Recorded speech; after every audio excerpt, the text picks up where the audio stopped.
அந்தபடியே இந்த நாளுக்குரிய நற்செய்தி பகுதியை வாசிக்க கேட்போம். அது லூக்கா எழுதின சுவிசேஷம் 36ஆம் அதிகாரம் வசனங்கள் 36 தொடங்கி 42 முடிய.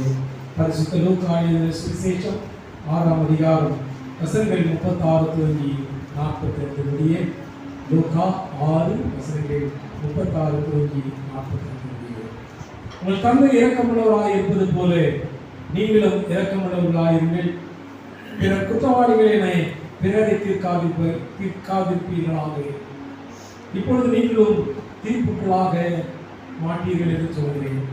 மற்றவர்களை கண்டனம் செய்யாதீர்கள், அப்பொழுதுதான் நீங்களும் கண்டனத்துக்கு ஆளாக மாட்டீர்கள். மன்னியுங்கள், மன்னிப்பு பெறுவீர்கள். கொடுங்கள், உங்களுக்கு கொடுக்கப்படும்.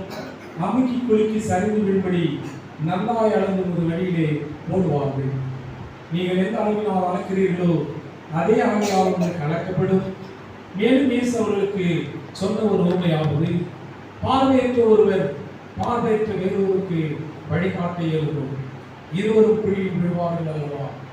சீடர் குருவை விட மேலானவர் அல்ல, ஆனால் தேர்ச்சி பெற்ற எவரும் நம் குருவை போல் இருப்பர்.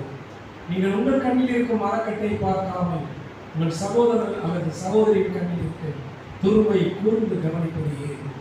உங்கள் கண்ணில் இருக்கும் மரக்கட்டை நீங்களே பார்க்காமல் இருந்து கொண்டு உங்கள் சகோதரர் அல்லது சகோதரியிடம் உன் கண்ணில் இருக்கும் துருவை எடுத்துக்கட்டுமா என்று எப்படி நீங்கள் கேட்க முடியும்?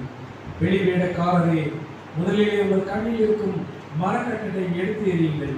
அதன் பின் உங்கள் சகோதரர் அல்லது சகோதரியின் கண்ணில் இருக்கும் துருவை எடுக்க உங்களுக்கு கண் தெளிவாய் தெரியும் என்றார் என்பது.